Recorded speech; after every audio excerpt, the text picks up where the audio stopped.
Well, welcome everybody. We are back at Space Coast Stadium in Vieira, Florida. We're at the 28th annual Space Coast State Fair, and this is truly a no bull show. Well, I have to change that actually, because if you look behind us, you will see some of the finest animals involved in bullfighting in the nation. We have taken the Friday night locker room inside the corral here. These guys have actually added danger money to their checks this week because we are actually in with the bulls, because we're going to be talking no bull here, no bull Friday night locker room football for you now as we go into the next round of the playoffs. It was an incredible week. We would like to congratulate Merritt Island High School for an incredible season. Unfortunately, they didn't make it through this round, but we want to congratulate the coaches and the players and all the players and the boosters and everybody for a great season. And now we move on to the victors. First of all, Orville's going to talk about the great win that Cocoa achieved over Clewiston. Well, Cocoa versus Clewiston was the Friday night locker room game of the week, Giles. We traveled down there, and what a game it was. The Battle of the Tigers is what high school football is all about.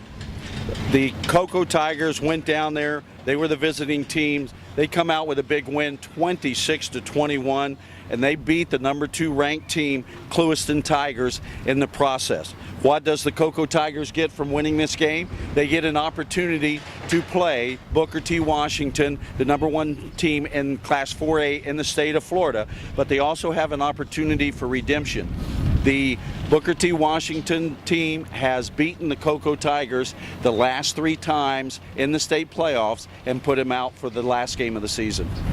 Well, there it is, Steve. What's your perspective on Cocoa's chances? Well, you know, do they have a chance? Of course they do. If you base that on how they played at Clewiston last week, went into what I'd call a hostile environment. I think the entire town of Clewiston shut down. It was standing room only. Cocoa Tigers played well. I looked at them as a mirror image team of Clewiston. Tigers from Cocoa ran the ball well. They threw the ball well. They played defense when they needed to. Chauncey Gardner made a huge defensive spot. Clewiston looked like they might have had a chance to win the game. 2 minutes to go. Clewiston at the Cocoa 6-yard line. The Cocoa Tiger defense stiffened up. They're going to need to do that against Booker T. Washington this Friday to compete with them. But they have a shot. Yeah, they do have a chance this weekend. Well, very good. That's Cocoa at Booker T. Washington. And Orville, what do you have to add to that? Well, one thing, one of the Christmas presents I'm sure John Wilkinson wanted, the head coach of the Cocoa Tigers, was Booker T. Washington at home. Well, John, you get your wish. Booker T. Tornadoes will be coming here next Friday night. Opportunity here to make it back to the state championship. I think John Wilkinson and the Cocoa staff get their wish. I'm going to take the Tigers. Space Coast Daily goes with the Tigers as well. I think it's time for them to take the victory. What do you say, Steve? Well, 5 of the last 6 state champions have either been the Cocoa Tigers or the Booker T. Washington Tornadoes. It is a tall order for Cocoa to win the football game. I think it's going to be a 1-score game. Either way, you're asking me, I have to make a prediction? You certainly do. All right. Bull, Steve. No bull, yeah, really. I'm going to go with Cocoa. It'd be a monumental upset. It really would be, but I think somehow or another they're going to find a way to do it. Well, there it is. All 3 amigos here going for the Cocoa Tigers. Next up, we're going to be talking about Heritage. How do you rate Heritage chances? Well, I tell you what, based on what they did last Friday, I give them a chance. They went down to Naples and beat a team that I didn't think they would beat because the Panthers had trouble running the ball the week before, which is their strong suit. But last Friday, they just ran crazy. Deshaun Mills ran for 354 yards by himself, which is incredible. Over 400 yards rushing against a very good football team. They're going to have to do that against Miami Central and more. But I do give them a chance, but once again, it's going to be a tall order. Okay, Orville, what do you say? Well, the Heritage Panthers versus Miami Central was the Friday night locker room game of the week last year, and we were in Miami to do that. And it was a long bus ride for the Heritage Panthers coming home, and unfortunately for them, a very sad one. Miami will come up this year to take on the Heritage Panthers at Heritage. Will it be a different bus ride? Unfortunately for the Heritage Panthers, I believe it will. I think the bus ride back to Miami this week for Miami Central will be a happy one. Unfortunately, I can't be a Brevard homer on this one. If you take everything into consideration, I think the Heritage Panthers end their 2014 season this Friday night. Well, there it is, folks. The Swamis have spoken. The Bulls are they're snorting. there. Leave them in there. But you know what?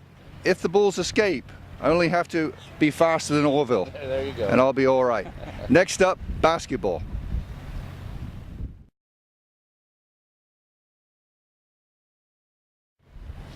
Okay, well, we survived the break. The Bulls are getting ready for this afternoon's bull riding bash here at the Space Coast State Fair. For those of you who maybe missed the Space Coast State Fair this year, you'll have a chance to come back to the stadium in April when the Space Coast Stadium hosts the Space Coast Spring Fair, where Eugene Carter and these magnificent animals will be showing their stuff. But it's time now for the girls basketball to show their stuff. And Steve, we're going to start out with the 2A division. Yeah, a lot of excitement in both girls and boys basketball. We'll cover girls first. Class 2A District 11, we talked a little bit about last week. The teams in that district: Brevard Heat, Covenant Christian, Masters Academy, Merritt Island Christian, and Morningside. The girls are currently in week 3, so there's still a lot of basketball yet to be played. Last year's district winner, Masters Academy out of Vero Beach, very impressive. Covenant Christian from Palm Bay sitting in the number 2 slot early. We're going to find out a little more about Covenant Christian this week. They travel to Port St. John to take on a pretty good Space Coast squad. That's going to, I think, shed a little light on the Class 2A District 11. But Covenant had a big week last week. Won a couple of games, defeated St. Andrews and Edgewood, so they've gotten off to a good start. But tune in next week. We'll know a lot more about this district a week from today. Very good, Steve. And how does the 3A look, Orville? Class 3A District 13 here on the Space Coast has Benjamin from Palm Beach Gardens, Florida Air, John Carroll from Fort Pierce, and MCC. Last year, MCC was the number 1 team in that district, and Florida Air was the number 2 team. So 2 Brevard County teams won in that Class 3A district last year. MCC with a busy week. Giles actually a busy 10 days. They lost to Florida Air 55-38, and then they defeated West Shore and Westwood, beating Westwood 42-38. Kyla Shepard and Kamara Jones both with 13 points apiece in that last ball game. Florida Air defeated MCC 55-38. Alex Gordon and Cole Diaz in double figures in that game. So Class 3A is going to shape up a lot like it was last year, I think. MCC and Florida Air should be going after the girls' title in that district. I think it'll be 3A should shake out the same way as it was last year. Very good. There's a 3A. And Stephen, how does it look for the 4A? Class 4A should be very competitive at the top. 4A District 8 consists of Astronaut, Cocoa Beach, Holy Trinity, Space Coast, and West Shore. Last year, the Tigers from Cocoa were the runner-ups in the district. Astronaut won the district. We're going to find out Wednesday who's the top team. Those 2 teams will meet this week. I love the start that Cocoa's gotten off. They have yet to lose a game. They're 5-0. Daishika Price, one of the top scoring girls in Brevard County for the Cocoa Tigers. Kiana Kador, one of the top scorers from Astronaut. It's going to be fun Wednesday night to watch those girls go at it. Cocoa Beach lost to Astronaut this week by 18, so Cocoa Beach is going to compete in the district. But one of the good things that we enjoy about basketball is, regardless of how the teams do throughout the course of the year, they're all going to reach the playoffs. They're seeded. 1 will play 6, 2, 5 on down the road. So you play for seeding throughout the course of the year. But in Class 4A District 8, early nod to Cocoa, but check back after next Wednesday. Is that Kiana Kador of the Kador family of Notorious Sports? Oh yeah, that's Mike Kador's niece. Yeah. Boy, what an incredible sporting family there in the Kador family. Now moving on to the 5A District. Orville, how do you see that one? Class 5A District 14, and also they have a Class 5A District 15. So they have it divided up because there's so many teams. Class 5A District 14, the Merritt Island Mustangs, the Rockledge Raiders, Satellite Scorpions, and the Titusville Terriers. Last year, the Titusville Terriers were the district winner. The Rockledge Raiders come in at the number 2 spot. But early in the girls' season this year, the Rockledge Raiders are doing very well. Already in their district, they have defeated Satellite and they have defeated Titusville. So they're already 2 wins up over 2 district opponents. The Rockledge Raiders last week beat Satellite 68-16, making a statement there. Beat the Bayside Bears, higher classification team, 64-21. And LaPrecia Stanley with 20 points in that ball game against the Bayside Bears. Merritt Island, they're going to be in the number 3, 4, 5 spot, or number 3 or 4 spot, I think, in that district. Taylor Martin, 24 points for Merritt Island in a losing effort against the O'Galley Commodores. In Class 5A District 15, we have 3 teams: the Bayside Bears, the Palm Bay Pirates, and Suncoast out of Riviera. Suncoast 0-3 right now. Last week, Bayside lost to Rockledge 64-21, and Palm Bay defeated Bayside, and they also defeated Space Coast, but they lost to Cocoa Beach 53-47. Wong Sang with 16 points in that ball game versus Bayside. That's Class 5A, District 14 and 15. Very good. Moving on to bigger up, 6A. Class 6A District 7 consists of East River out of Orlando, O'Galley, Edgewater, and Heritage. I think 3 of the teams are going to be chasing Edgewater all year long. They were the district winners last year. I'd be very surprised if they're at least not the #1 seed heading into post play. But Edgewater has yet to lose a game. They defeated Heritage, who I think is probably the #2 team in that district, by a score of 69-26. That's the disparity between Edgewater and the rest of the district. Edgewater also defeated O'Galley, who's in the same district, 54-29. So they are in control. But Heritage, the Panthers girls, other than Edgewater, they're going to be competitive. They beat O'Galley 61-36. Sanchez and Gordon both in double figures against the Commodores. They lost to Vieira, they being Heritage. The Panthers lost to Vieira, but only by 6 points. I think the Hawks, the Lady Hawks, are one of the top teams in the county. So Heritage will be competitive.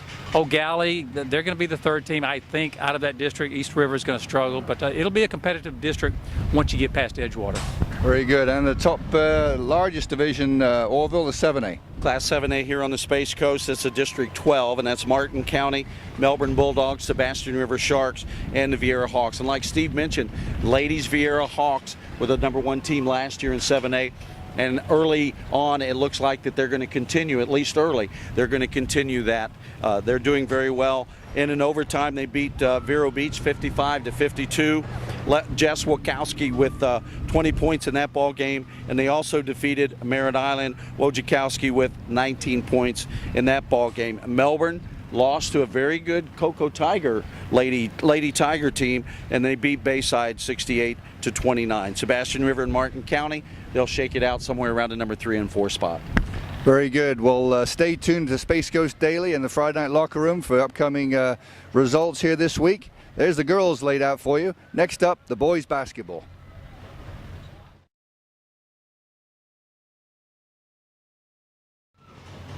Well, we've had record numbers out here at the Space Coast State Fair this fall. It's been a wonderful run. We want to thank the Washington Nationals for their hospitality of this 28th annual event. We'd like to thank the Friday Night Locker Room as well for giving us their perspective on high school sports. This week, the Swamis here got it right. All 3 games in the football playoffs, they predicted them all correctly. And now we're going to turn our attention, though, to boys basketball and a very competitive situation coming up. We're going to start out, Steve, with the 2A. Class 2A District 11 Brevard County consists of the Brevard Heat, Covenant Christian out of Palm Bay, Masters Academy out of Vero Beach, Merritt Island Christian, and Morningside. Very early in the season, just regular season got underway last week. Calvary Christian, who won the district last year, lost to a very good, Covenant Christian, who won it all, lost to a very good Calvary Christian team last week, 60-34. I still think they are the #1 seed. I think they're going to, when all things shake out, they're going to be the top seed, followed closely by Masters Academy or Brevard Heat. I hear a lot of good things about the Heat. Really, I think a 3-horse race in that district. Very good. Orville, how does the 3A look? 3A District 13 around the area: Benjamin from Palm Beach Gardens, Florida Air, John Carroll, Jupiter Christian from Jupiter, and MCC and St. Edwards out of Vero Beach. Last year, Florida Air and Coach Gapuro ran away with the district. MCC came in at #2. Gapuro again, they're starting out well. They defeated Coral Springs earlier this week, 59-46. Jupiter Christian and John Carroll will go at it this week. MCC has played a few games. They defeated Bayside 79-56 and beat St. Edwards 80-54. They defeated Jupiter Christian 100-57. Kellen Rogers with 25 points in that ball game. That'll wrap up Class 3A. 4A, Steve. Large district, Class 4A. District 8 consists of Astronaut, Cocoa Beach, Edgewood, Holy Trinity, Space Coast, and West Shore. The last couple of years, it's pretty much been a battle of the Tigers, the Holy Trinity Tigers and the Cocoa Tigers. And a lot of people think those are going to be the 2 teams that will duke it out again this year, and they're probably right. If there's a dark horse in there, it might be Edgewood, a team that really nobody's talked about. Rocky Jenkins has done a terrific job on the island with Edgewood. They actually beat Astronaut last week, 87-83. Jake Fisher and Corey Kaplan with big weeks for Edgewood. And Edgewood plays at Cocoa on Tuesday. That'll tell us a little bit more about the Edgewood Indians, but the Cocoa Tigers, I think, are loaded this year. In years past, Coach Rowe has had to wait for the football season to come to a conclusion to get his team together, and although he's waiting on 5 to 6 players, he has a very good basketball team right now even without the football players. So I think Cocoa is going to be strong. They beat O'Galley, West Shore, and Vero this past week. They beat the defending state champion Lake Highlander Prep 2 weeks ago in preseason game. Between them, the Holy Trinity Tigers, Skylar Hogan's back, Julian Gardner's back. Look for it to be at least a 2-team race between the Tigers from Cocoa and Holy Trinity, and maybe Edgewood is a dark horse. Here it is. How about the 5A, Orville? 5A, you have Merritt Island Mustangs, the Rockledge Raiders, Satellite Scorpions, Titusville Terriers. Last year, the Rockledge Raiders were the #1 seed. Titusville Terriers and head coach Chris Bainbridge was the #2 team. Shaking out a little bit early here, might be a little bit different. Merritt Island, they lost to Space Coast, which I would have said would probably be the #3 team, maybe fight for the #2 spot. They lost to Space Coast 61-56. Rockledge lost to a very, very good Apopka team earlier. Then they defeated Vieira, and they also defeated Palm Bay. But that doesn't really tell us much about Rockledge, because Vieira and Palm Bay both having down years last year. Also, I look for them to have down years this year. So, but Chris Bainbridge, I think, in Titusville, they defeated O'Galley earlier in the week, 51-25. Joe Russell with 29 points in a losing effort for Titusville against the Satellite Scorpions. So this is going to be a very good district to watch. I think there may be some teams show up and beat some teams that they're not expected to, but I still like the Raiders at #1, and I think Titusville and Satellite might slug it out for the #2 spot.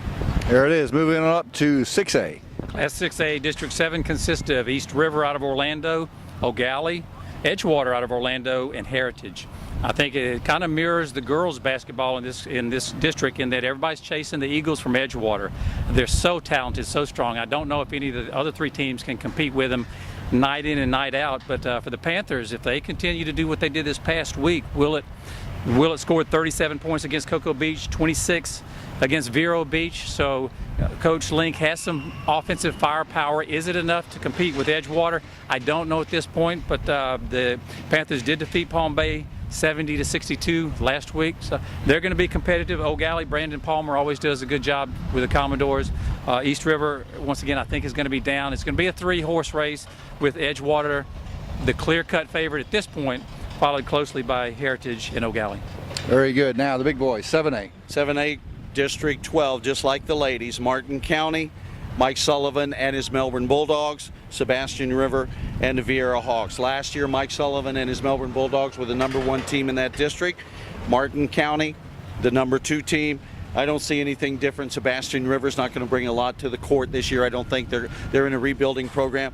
Vieira was 0-23 last year. They've already lost to Rockledge by 36 points earlier in the week this year. So again, in Class 7A District 12, I like Mike Sullivan and the Melbourne Bulldogs to make it. Well, they're all 4 going to make it to the playoffs, but I think seeding-wise, you'll see Melbourne at 1 and Martin County at #2 again this year. Well, there it is, folks. That's the boys' basketball wrap-up. Don't forget to tune in to the Friday Night Locker Room this Friday, and also to Space Coast Daily to get all of your results and all the exciting action brought to you by the Friday Night Locker Room gurus and Space Coast Daily. We want to thank you for joining us. Tune in next week. Who knows where we'll be, but it won't be any bull, I can tell you that. There's a smell in the air.